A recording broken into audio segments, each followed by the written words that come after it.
$50 million burned to nothing because of one cruel whisper.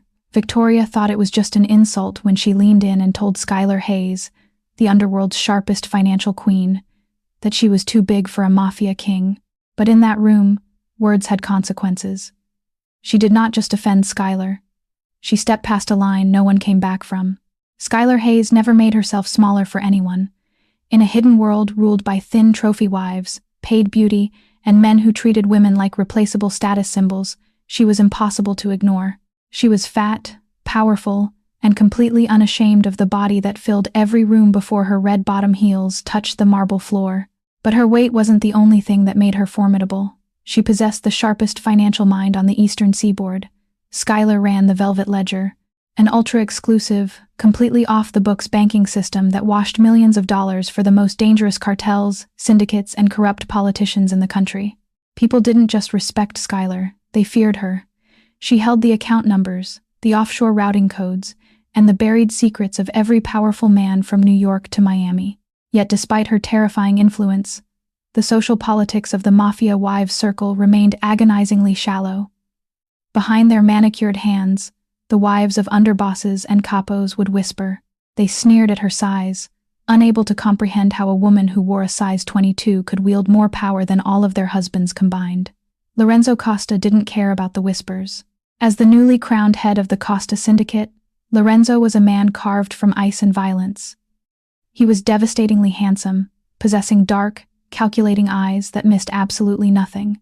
When his father was assassinated, Lorenzo took control of the family empire with a ruthless efficiency that left the streets painted in blood. But behind the iron fist of his reign was a quiet, consuming obsession. An obsession with Skylar. Their relationship was an unspoken, highly guarded secret. To the outside world, they were strictly business associates. Skylar managed the Costa family's illicit wealth, ensuring that millions in racketeering money came out looking like legitimate real estate investments. But behind the reinforced steel doors of Lorenzo's penthouse, the dynamic shifted entirely. Lorenzo worshipped her. He worshipped the soft curve of her hips, the sharp bite of her intellect, and the way she never flinched when he walked into a room covered in another man's blood. To Lorenzo, Skylar wasn't just beautiful. She was a goddess, sitting on a throne of dirty money. But secrecy breeds opportunists. Enter Victoria Hastings. Victoria was the heir to Hastings' heritage, a global luxury PR and modeling empire that catered to the ultra-rich. She was everything society deemed perfect: tall, statuesque blonde, and devastatingly thin. Victoria was also completely devoid of a moral compass. For years, she had been using her high-fashion import channels to smuggle conflict diamonds and military-grade weaponry for the Volkov Bratva, a fierce rival of the Costa family.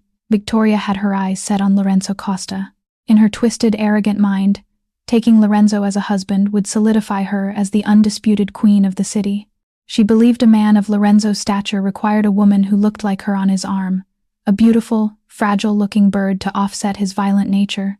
She viewed Skylar as nothing more than an oversized bookkeeper, a glorified secretary whom Lorenzo tolerated solely out of financial necessity. The tension had been brewing for months. Victoria made it a point to undermine Skylar at every high society gala, charity auction, and underground casino opening. She would offer passive-aggressive comments about Skylar's diet, accidentally spill champagne on Skylar's custom-made dresses, and loudly wonder why Lorenzo didn't hire a more presentable face for his front companies. Skylar, a woman who regularly negotiated truces between warring cartels, usually let the petty insults slide off her back like water. She knew her worth. She knew what happened in Lorenzo's bed, and she knew the exact net worth of Victoria's heavily leveraged company. But the constant chipping away at her physical appearance tapped into an old, deeply buried vulnerability. Growing up heavy in a world that demanded thinness had left scars, and Victoria knew exactly how to press her perfectly manicured nails right into those old wounds. The tipping point arrived in mid-December at the clandestine Winter Solstice Gala, hosted at the Valencia Estate, a sprawling, fortified mansion in the snow-covered hills of upstate New York. It was the premier event of the underworld, a place where multi-million-dollar drug routes were negotiated over beluga caviar and vintage champagne. Skylar arrived looking nothing short of breathtaking. She wore a custom-tailored, deep emerald velvet gown that plunged at the neckline and hugged every lush curve of her body. Rubies rested against her collarbones, a silent gift from Lorenzo that cost more than most people made in a lifetime. As she glided down the grand staircase, conversations paused. Lorenzo stood across the ballroom, flanked by his terrifying lieutenants, Gregory and Vincent. He wore a perfectly tailored black tuxedo, swirling amber liquid in a crystal glass. When his eyes locked onto Skylar, the temperature in the room seemed to drop. The possessive dark hunger in his gaze was unmistakable to anyone paying close attention. But Victoria Hastings wasn't paying attention to Lorenzo's eyes. She was only paying attention to her own bruised ego. Victoria had spent the entire evening trying to corner Lorenzo, leveraging her European fashion contacts to propose a mutually beneficial partnership. Lorenzo had dismissed her with barely a glance, his attention perpetually drifting back to the emerald-clad woman holding court near the high-stakes baccarat tables. Humiliated and fueled by an expensive cocktail of cocaine and arrogance, Victoria decided that if she couldn't win Lorenzo's attention with business, she would systematically destroy the woman holding it. Around midnight, Skylar excused herself to the estate's sprawling East Wing powder room to reapply her lipstick. The room was a lavish display of gold leaf mirrors and rose-colored marble. As Skylar leaned over the sink, blotting a deep crimson color onto her lips, the heavy oak door clicked shut and locked. Victoria stood leaning against the doorframe, a venomous, triumphant smile playing on her lips. She looked like a runway model wrapped in silver sequins, but her eyes held the malice of a starving predator. "You look exhausted, Penny," Victoria purred, stepping further into the room. She deliberately looked Skylar up and down, her gaze lingering on the swell of Skylar's stomach and the curve of her thighs beneath the velvet. "Carrying all that weight around all night. It must be terrible for your joints." Skylar didn't flinch.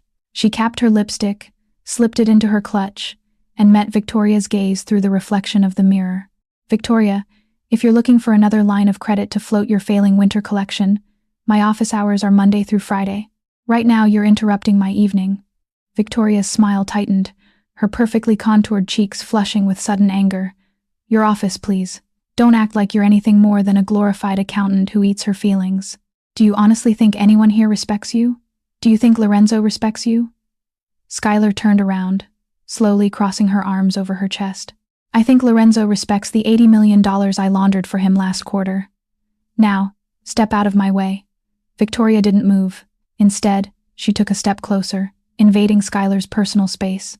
The scent of her expensive floral perfume was nauseatingly strong.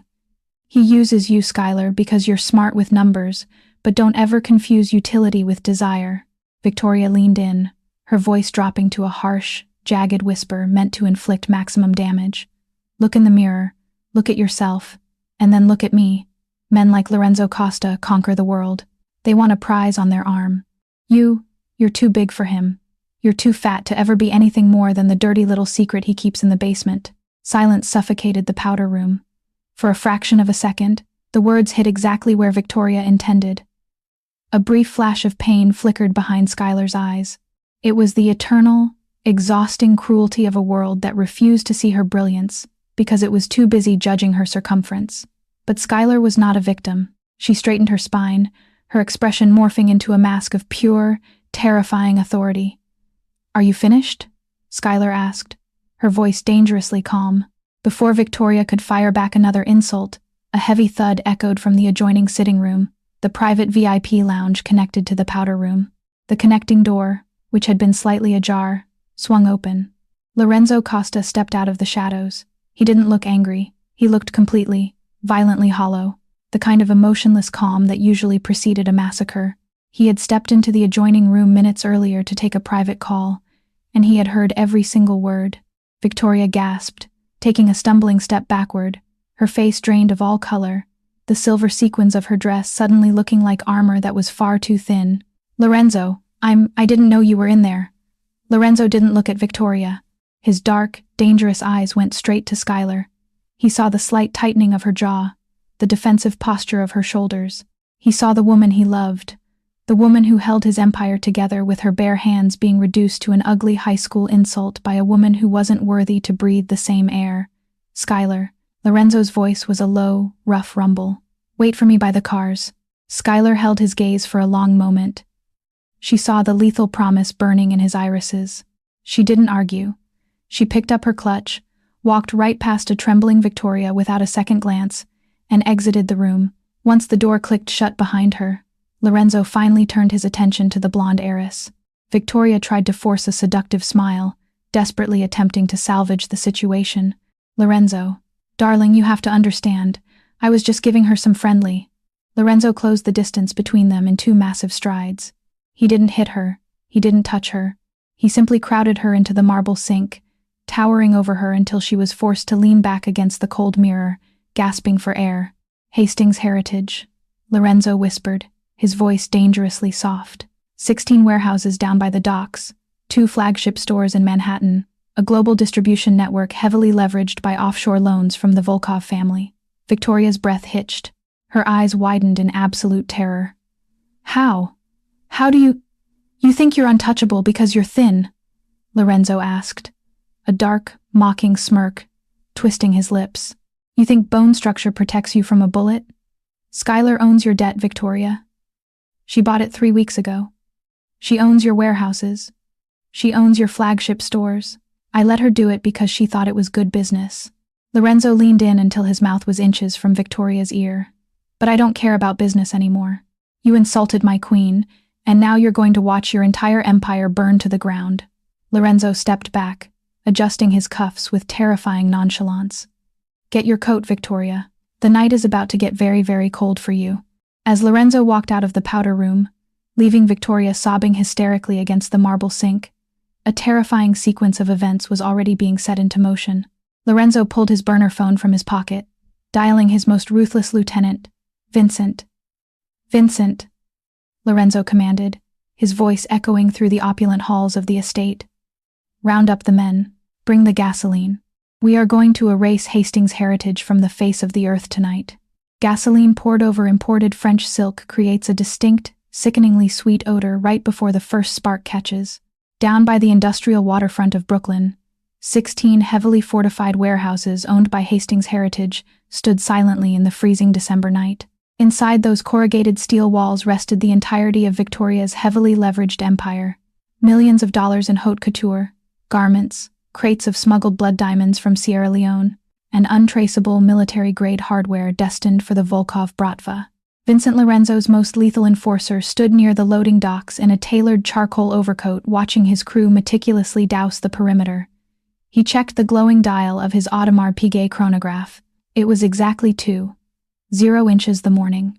A secure line buzzed in his earpiece. Lorenzo's voice, cold and devoid of mercy, delivered a single word: ignite. Vincent flicked his gold DuPont lighter, letting the flame dance for a fraction of a second before tossing it onto the soaked concrete. Fire roared to life with the force of a detonating bomb. The flames scaled the sides of the buildings, shattering reinforced glass and devouring the roof lines. Sirens began to wail in the distance, but the local precincts were firmly on the Costa family payroll. The fire trucks would inexplicably take the longest possible routes, ensuring nothing but ash remained by the time they arrived. Miles away in her sprawling penthouse overlooking Central Park, Victoria awoke to the shrill ringing of her private encrypted cell phone. Her hands trembled as she snatched it from the marble nightstand. It was her head of security. Miss Hastings. The man barked over the chaotic sound of roaring flames and collapsing steel. The Brooklyn depositories, all of them, they're gone. The crew was heavily armed professional. We lost everything. Victoria felt the blood drain from her face. The phone slipped from her manicured fingers, clattering onto the hardwood floor. Panic, raw and suffocating, seized her chest. She sprinted to her home office, ripping open her laptop to access her offshore corporate accounts at Credit Suisse and the Cayman National Bank. If she could just liquidate her emergency shadow funds, she could appease the Volkovs for the lost weapons and flee to Europe on a chartered NetJets flight before Lorenzo could find her. Her perfectly contoured face fell in sheer, unadulterated horror as the banking portal loaded. Account frozen. Asset seizure in progress. Contact beneficiary. The Velvet Ledger. No. Victoria gasped frantically, slamming her manicured nails against the keyboard. No, no, no. She dialed the direct line to her private wealth manager at UBS in Geneva. The phone rang 6 times before a tired voice answered. Victoria, you shouldn't be calling this line. Not after tonight. What did you do? Victoria screamed, her high society poise completely shattering. Where are my funds? Who authorized the seizure without my biometric clearance? You leveraged your entire supply chain against loans from shell corporations. Victoria, the banker replied, his tone laced with pity and fear. Those shell companies were subsidiaries of the Velvet Ledger. When the collateral your warehouses burned down an hour ago, the smart contracts triggered an immediate automated margin call. Skylar Hayes executed the clauses. She owns your liquid assets, your personal real estate, your flagship stores, everything. You are bankrupt, Victoria. Do not call this number again. The line went dead. Victoria collapsed into her leather executive chair, sobbing hysterically. The harsh reality crashed down upon her. Skylar hadn't just been managing the Costa family's money. Skylar had been actively weaving a financial web around Victoria's business for months, patiently waiting for the perfect moment to snap the trap shut. Victoria had foolishly mistaken Skylar's silence for weakness, her heavy figure for a lack of discipline, completely blind to the fact that she was dealing with an apex predator. Desperation breeds reckless decisions. Victoria grabbed her coat, sprinting down to the underground parking garage to retrieve her Aston Martin. She had one last lifeline, Alexander Volkov. If she could reach the Russian syndicate leader at his private club in Tribeca, she could offer him the Costa family's operational secrets in exchange for protection and a loan. She drove erratically through the empty, snow-dusted streets of Manhattan, running red lights until she violently screeched to a halt outside the heavily guarded doors of the Volkov Club. She threw her keys at a bewildered valet and stormed past the massive bouncers who oddly made no move to stop her. Victoria burst into the VIP lounge, her blonde hair disheveled, her sequin dress torn at the hem. Alexander Volkov sat in a plush leather booth surrounded by his lieutenants. But he wasn't alone. Sitting across from the terrifying Russian mobster, calmly sipping a glass of Macallan 25, was Skylar. She was still wearing the breathtaking emerald velvet gown, her lush curves draped elegantly over the booth's upholstery. She looked perfectly relaxed, the picture of absolute unbothered authority. Behind her stood Lorenzo, his hand resting possessively on the back of Skylar's neck, his dark eyes tracking Victoria like a sniper locking onto a target. "Alexander, please." Victoria sobbed, throwing herself toward the table. "They burned my shipments. They took my money. You have to protect me. I can give you Lorenzo's shipping manifests. I can." Volkov raised a massive, heavily tattooed hand, silencing her instantly. He didn't look angry, he looked amused. He glanced at Skylar. "Is this the woman who called you Fat Titchka?" Skylar took a slow, deliberate sip of her whiskey, her crimson lips leaving a perfect imprint on the crystal glass. "That's the one, Alexander. Though considering she currently has a net worth of -$40 million, her opinions hold significantly less weight than they did an hour ago." Volkov let out a booming laugh that rattled the glasses on the table. He looked back at Victoria with absolute disdain. "You arrogant, stupid girl. Skylar just restructured my cartel's entire European money laundering pipeline through Deutsche Bank. She saved me millions in federal luxury taxes. You lost my weapons in a fire. Why would I protect a bankrupt liability when I am doing business with a financial genius?" Victoria fell to her knees right there in the VIP lounge. The cold, hard floor of the club bruised her kneecaps, but she barely felt it. She was completely surrounded by monsters, and she had just realized she had mocked the queen who controlled them all. Lorenzo. Victoria begged tears, ruining her expensive makeup, leaving black tracks down her cheeks. "Please, have mercy. I'll leave the country. I'll disappear." Lorenzo stepped out from behind the booth. He walked slowly toward Victoria, his polished leather shoes stopping inches from her trembling hands. He stared down at her, not with anger, but with absolute disgust. "You told Skylar she was too big for me," Lorenzo murmured, his voice a lethal, vibrating bass that sent chills down the spines of every hardened criminal in the room. "You thought my empire required a fragile, starving ornament to stand beside me. You failed to understand that a king doesn't want a porcelain doll. A king requires an equal, someone who can hold the weight of the crown without breaking." Lorenzo crouched down, forcing Victoria to meet his gaze. "Skylar is my empire. She is the blood in the veins of the Costa family. And you are nothing but ash. Run, Victoria. Run far away, because if I ever see your face in this city again, I will not be as forgiving as the fire." The penthouse was eerily quiet when Lorenzo and Skylar finally returned. The sprawling duplex overlooking the glittering skyline of Manhattan was a sanctuary of dark wood, imported Italian marble, and bulletproof floor-to-ceiling windows. Skylar kicked off her Louboutins, sighing as her bare feet hit the plush Persian rug. The adrenaline of the night was finally beginning to ebb, leaving behind a deep, aching exhaustion. She walked over to the massive mahogany bar, pouring herself a splash of sparkling water. She could feel Lorenzo's eyes on her, heavy and constant. He moved silently across the room, wrapping his large warm hands around her waist from behind. He pulled her flush against his chest, burying his face in the crook of her neck. He inhaled deeply, breathing in the scent of her expensive vanilla perfume. "You were magnificent tonight," Lorenzo whispered against her skin, his lips pressing a soft kiss just below her jawline. "Watching you dismantle that pathetic woman's life with a few keystrokes, it was the most beautiful thing I've ever seen." Skylar leaned back into his solid frame, her hands resting over his. Despite her fierce display of power at the club, the ugly words Victoria had hissed in the powder room still lingered like a shadow at the back of her mind. "You're too big for him. You're too fat to ever be anything more than the dirty little secret." "Lorenzo." Skylar started, her voice unusually quiet. She turned in his arms, looking up into his dark, searching eyes. "What she said tonight, about how society views us, about how men in your position are expected to have a certain type of woman." Lorenzo's expression hardened instantly. He didn't let her finish. He cupped her face in his hands, his thumbs gently sweeping across her cheekbones. "Do not let the venom of a ruined woman poison your mind, Skylar," Lorenzo said fiercely.